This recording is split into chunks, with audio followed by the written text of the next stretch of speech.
dije en la misa de 10 que estaba escrita la homilía para ser breve, y creo que duré como 40 minutos. Está escrito otra vez, espero ser breve. Eso es difícil, eso me cuesta enormemente. Creo que hay tres cosas que la liturgia de la palabra nos dice hoy con claridad. Número 1, confiar en Dios.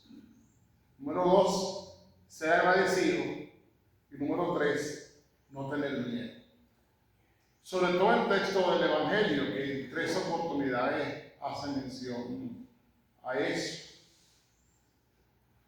A veces vivimos un cristianismo light, muy light.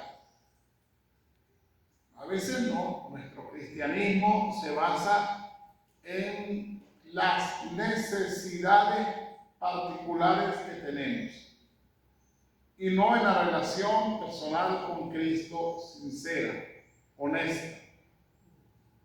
Un cristianismo interesado que está supeditado a tradiciones con T pequeña y a cosas que vamos haciendo y que no nos permite profundizar y entender el misterio. Pareciera que eso es cosa de otros y no nuestra.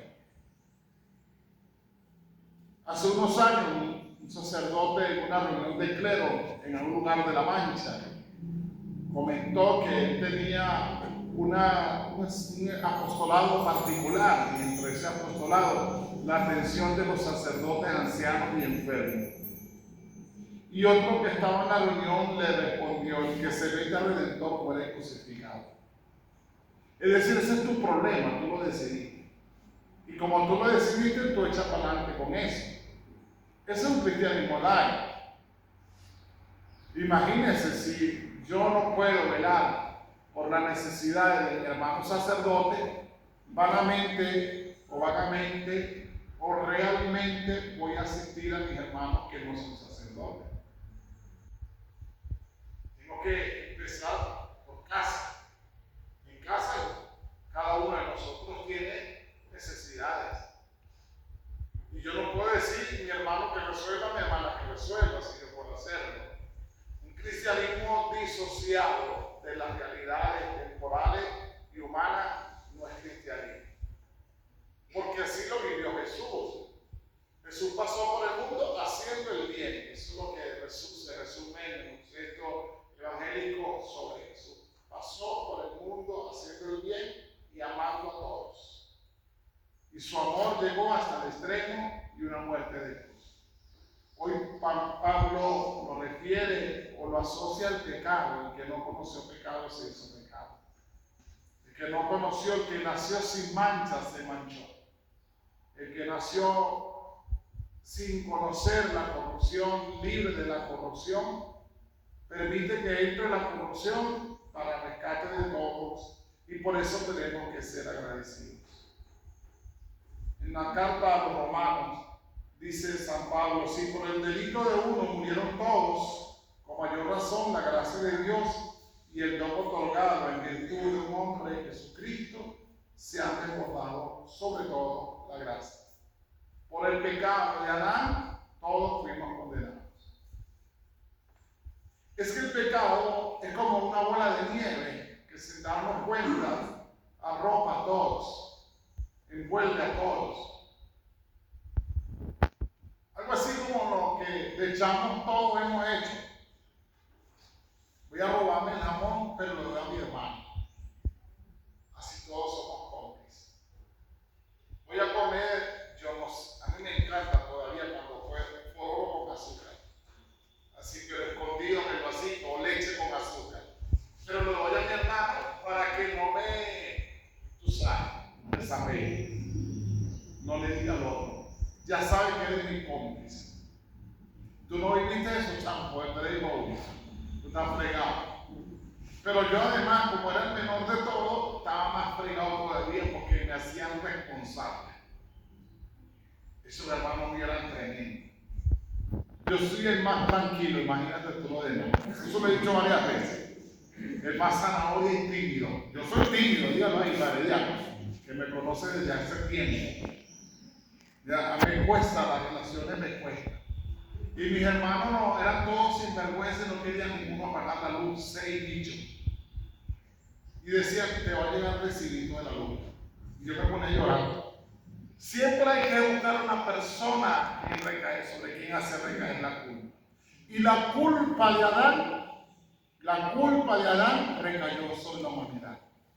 Y por eso, desde la fe en la religión católica, todos nosotros nacemos con el sello del pecado original. No solamente el pecado personal que yo cometo con mis acciones indebidas, sino que cargo sobre mí un peso. Es como la deuda eterna, que nunca se paga. Ninguno de nosotros pidió dinero para traer la caja de claro, pero todos los debemos. Ninguno de nosotros trabajó en ningún convenio internacional, pero todos lo pagamos. No solamente lo pagamos por los suelditos que tenemos, ¿no? Sino los impuestos y la crisis que se vino. Bueno, esto no es una clase de política ni sociología, pero bueno, más o menos para que entiendan. El pecado cometido por nuestros primeros padres la cargamos nosotros. Y si estamos pequeños, se limpia con el bautismo. Y si estamos grandes, no solamente el pecado original, sino todos los pecados que hemos cometido. Pero ese pecado y esa desgracia, esa condenación, irás a trabajar y ganarás el pan con el sudor de tu frente. Esa sentencia de Dios ha sido borrada por la sangre derramada por Cristo en la cruz. Por eso le agradecemos a Dios en la persona de su Hijo, porque ha cargado con los pecados de la humanidad. Y qué bueno, ¿no? Que otro sea que lo haga. Qué bueno. Nadie sabe quién paga los servicios de la parroquia. Nadie sabe cómo llegan las cosas a tu casa. Los chamos no lo sabemos y no debemos saberlo. Y no debemos saberlo. De chamos no debemos saberlo. Oye, las madres jóvenes que están aquí, las no tan jóvenes que todavía están criando, sus hijos no deben saber cuando algo no viene, por qué no viene. Mi mamá hacía unas papas deliciosas con mantequilla y queso, y eso como nos gustaba. Y disfrutábamos. Y uno de mis hermanos dice: mamá, ¿por qué no nos haces las papas esas tan sabrosas que tú nos hacías? No, amigo, yo hacía eso cuando no había comida en casa. Pero no se iban a contar ninguno sin comer. Y había algo que lo marcaba, y hacía lo mejor en cada casa, ¿no? La arepa en la sopa de leche, por ejemplo, tan deliciosa que es. Y a lo mejor te la daban cuando no había nada más que comer. Entonces, para comer tranquilo, pues te aparecía por ahí esa comida. El Señor paga un precio y yo no lo sé. Las cosas me llegan y yo no sé. A veces no sé lo que cuesta. Y por eso papá dice: rompe los zapatos porque tú no sabes lo que cuesta. Brincas en la cama porque tú no sabes lo que cuesta. Un precio pagado por el cual debemos ser agradecidos. Gracias y agradecimiento gratuitos ambos. Una es iniciativa de Dios, el otro es la correspondiente a la respuesta humana. Dios nos da gracias, estas gracias, y nosotros tenemos que corresponder con el agradecimiento. El Papa Francisco insistió repetidamente que teníamos que recuperar mucho en nuestras relaciones humanas las expresiones: por favor, perdón y gracias. Más allá de la cortesía, las tres refieren a la confianza agradecida en un Dios al que queremos aceptar como compañero de camino en la vida, en las necesidades, en las caídas y en las alegrías de la salvación que nos ofrece en su Hijo. No en vano, acción de gracias es el significado y la esencia de la Eucaristía. Y esto que el Papa Francisco decía y nos insistía, También yo lo he dicho varias veces. Móntense en el autobús si está vacío y digan buenos días, para que lo vean como una especie en extinción.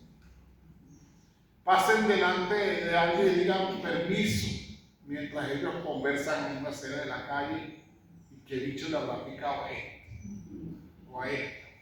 Digan por favor y en su casa le van a mirar raro. Porque en la casa decimos pásame la mantequilla. Cuando muchos pasan, ¿no? Con esa jeta, con la jeta, es posible. Gracias, por favor, perdón, permiso. Que no es solamente una forma de cortesía. En Venezuela está ese refrán que lo cortés no quita lo valiente. Qué interesante sería decirle a Marta, Marta, qué linda amaneciste hoy. Qué bien te queda ese color. Y si lo hace Marta, te extraña, ¿verdad? Ay, mami, qué razonante está, ¿para dónde va? A tocar la misa de mi papeluqui. Por eso me vestí bien. Porque hoy es la fiesta de San Miguel Gonzalo. Porque hoy es domingo, el día del Señor. Qué bien se te ve. El padre te ha bajado unos cuantos kilitos, ¿verdad? Y no porque pase hambre. Pero nadie dice, padre, está más delgado, sino que gordo está. Cuando estaba gordo, mira, esa barrigota. Vino flaco, lo mandamos gordo. Ay, mira, estoy vaticinando cosas. No tener miedo, es la segunda expresión.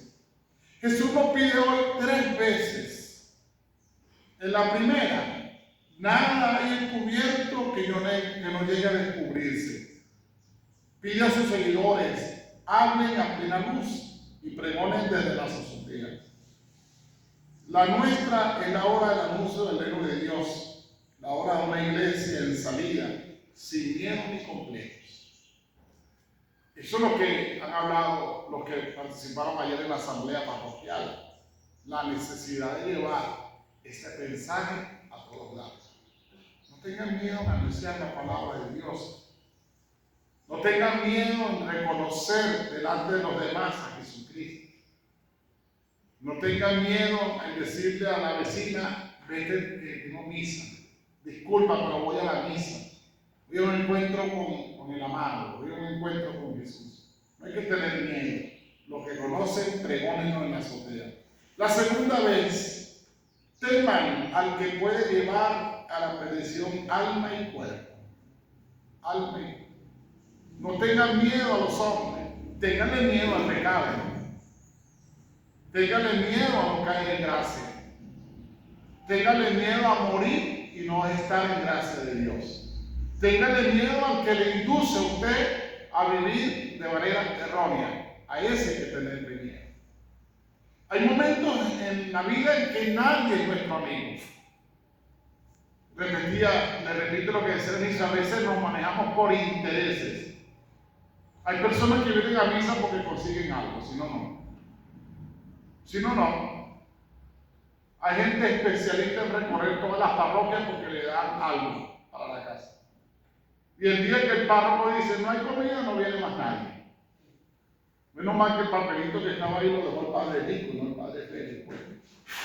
No hay, está suspendida las ayudas, decía por ahí, lo quitaron. Hay personas que se nos acercan cuando tenemos. Y eso desde niño. Y a lo mejor nosotros también lo hicimos, ¿no? Que éramos amigos del otro cuando tenía dinero para ir a la cantina, cuando no tenía, no. Hasta ahí llegó la amistad. Y pensar que ese era mi amigo.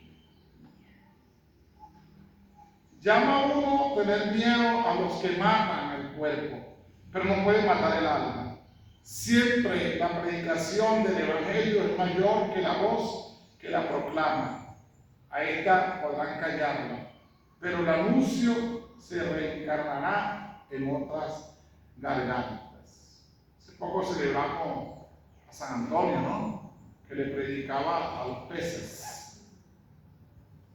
Nadie me va a escuchar. Que me escuchen los peces, pues.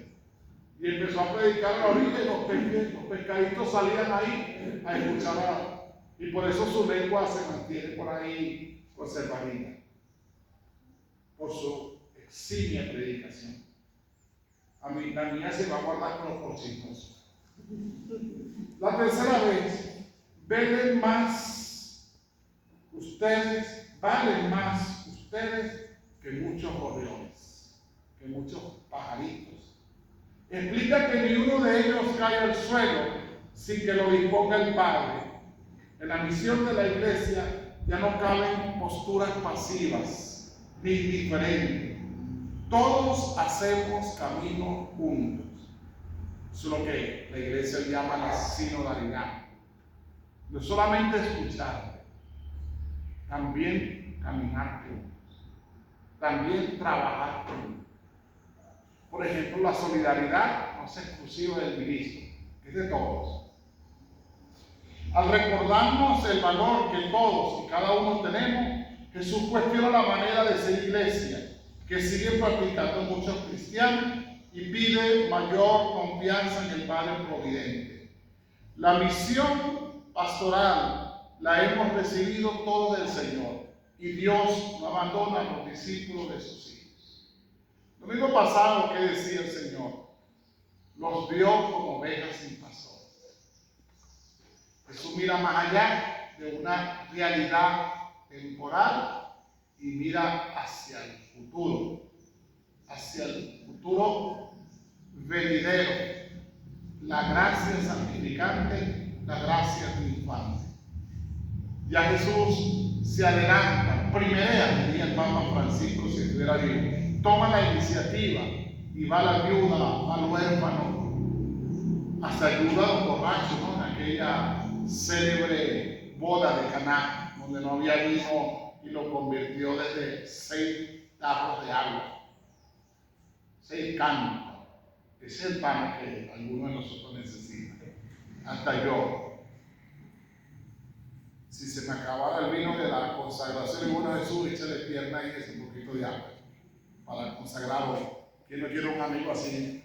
Mi hermano, uno de mis hermanos mayores decía, en lugar de ser tu cura, mi hermana debió ser monja. Y eso porque, hermano, te imaginas tener como cuñado a Jesús. Lo resuelve todo, cuñado, para el clan. Mira, cuñado, me está llamando para el gas, no tengo ahorita y viene hasta mañana. Y así. Mira, cuñado, que hay un tanque por ahí negro que están vendiendo. Resuelve ahí y usted revisa la fuente y tiene el billuyo ahí metido. ¿Y quién fue? El cuñado. Cuñado que resuelve. Pero quede como cuñado en la iglesia. Pero la iglesia es exigente, el cuñado es dadivoso. El cuñado resuelve. Cuando Jesús nos pide hoy no tener miedo, se refiere a los miedos que nos pueden surgir a la hora de proclamar el Evangelio y de seguirle a Él. Y nos pone las cosas bien claras. Si uno se pone de mi parte ante los hombres, yo también me pondré de su parte ante mi Padre del cielo. Si uno me niega ante los hombres, yo también lo negaré ante mi Padre del cielo. Es bueno hacerse una pregunta. ¿Me acarrean algunos conflictos o persecución el ser cristiano? Socialmente no. Mi vecino no le presta la atención a eso. Las grandes persecuciones las tenemos en la casa. Y a lo mejor ustedes fueron inquisidores con eso. Llévate la cama. Ahí viene la vieja gata, la que se da golpes de pecho. Ella todo para la iglesia, pero nada en la casa. Pero la gente no nos persigue por ser cristianos. Al contrario, a la iglesia católica la están esperando todavía en las casas. Y algunos dicen que ustedes no son como los evangélicos que visitan los hogares. Ustedes se casan, esperan en la iglesia, porque pensamos que eso es responsabilidad del padrecito.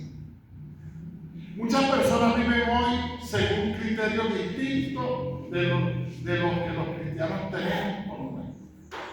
Los cristianos debemos tener muy claro qué valores defendemos y a los que no hay que renunciar.